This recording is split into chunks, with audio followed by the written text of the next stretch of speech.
4-ші сынып қазақ тілі. Ортақ бөлім қоршаған ортаны қорғау. 85-ші сабақ.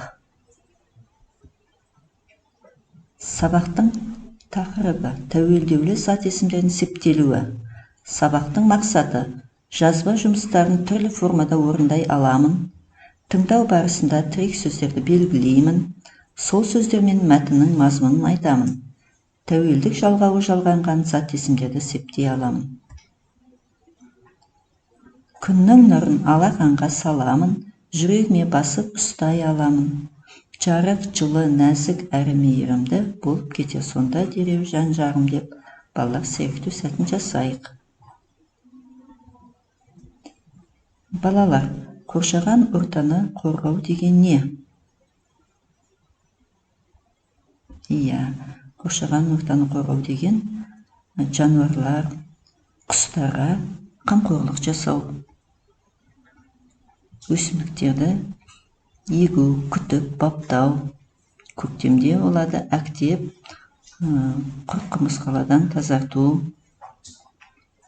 Және бұтақтарды сындырмау, гүлдерді жұлмау. Суларды таза ұстау, оларға қоқыс тастамау, қалдықтарды төкпеу. Және де қызыл кітапқа енген өсімдіктер мен жануарларды қорғау оларда. Және де өзіміз саяхатқа шыққан уақытта қоршаған ортаға, яғни өзіміздің қоқыстарымызды тастамай жинап алып кету. Бірінші жаттығу. Бірінші жаттығуды балалар оқып шығамыз. Соң оның ішіндегі тірек сөздерді белгілейміз. Тірек сөздер арқылы мәтіннің мазмұнын бір-бірімізге айтамыз. Қарамен жазылған сөздерді сөз құрамына талдаймыз. Ұясын. Ұя түбірі. С тәуелдік жалғауының 3-ші жағы. Н несін, нені, ұясын, яғни бар септігінің, табыс септігінің жалғауы. Қуыстарына. Қуыс түбірі, тар көптік жалғауы. Тәуелдік жалғауының 3-ші жағы. На барыс. Неге барыс септігінің жалғауы. Бұрыштарына.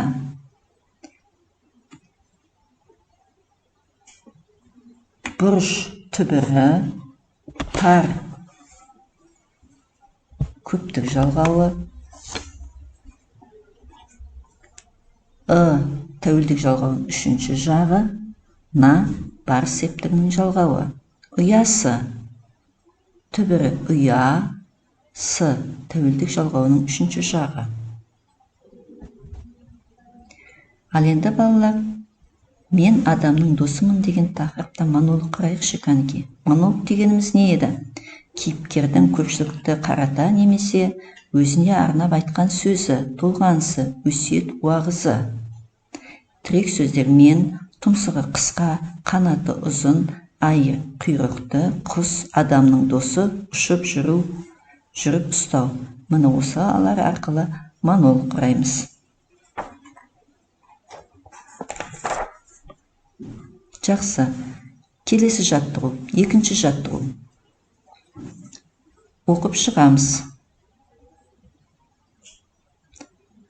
Ал енді балалар, осының ішіндегі тағы да қарамен жазылған сөздерді сөз құрамына талдаймыз. Төбеде, төбе түбірі, де, неде жатыс септігінің жалғауы. Төбесіне, төбе түбірі, с тәуелдік жалғауының 3-ші жағы. Нені табыс септігінің жалғауы. Неге барыс септігінің жалғауы. Жұмыртқаны, жұмыртқа түбірі, нені табыс септігінің жалғауы. Жұмыртқасын, жұмыртқа түбірі, с тәуелдік жалғауының 3-ші жағы. Нені табыс септігінің жалғауы. Ұяда түбірі ұя, да неде жатыс септігінің жалғауы. Ұясында ұя түбірі, с оның ұясы. тәуелдік жалғауының үшінші жағы. Яғни балалар, осы екінші жаттығуда тәуелденіп барып септеліп тұрған сөздер, олар төбесіне, жұмыртқасын, ұясында. Келесі жаттығу. Зат есімнің жай түрі мен тәуелдеулі түрінің септелуін салыстырамыз. Яғни түбір зат есім ол құс сөз септеліп тұр. Ал құс сөзін тәуелдейтін болсақ, менің құсым, сенің құсың, оның құсы, Осын септеген уақытта қандай айырмашылық бар? Бар септігінде бірінші жақ, екінші жақ, үшінші жақта А, Е жалғаулары жалғанады екен. Ал табыс септігінде үшінші жақта Н жалғауы жалғанады екен. Ал жатыс септікте ында, інде, екінші жақ, үшінші жақта ында, інде жалғаулары жалғанады екен. Осы екеуінің айырмашылығы. Ал енді балалар, дәптерім деген сөзді септейміз. Яғни, менің дәптерім. Бірінші жақтағы сөзді септейміз.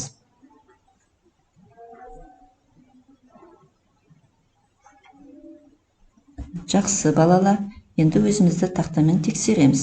Атау септік дәптерім, ілік септік дәптерімнің, бар септік дәптеріме, табыс септік дәптерімді, жатыс септік дәптерімде, шығыс септік дәптерімнен, көмектес септік дәптеріме.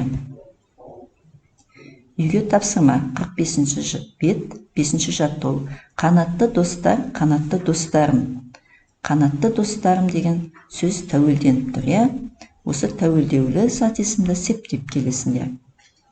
Бүгінгі сабаққа кері байланыс береміз.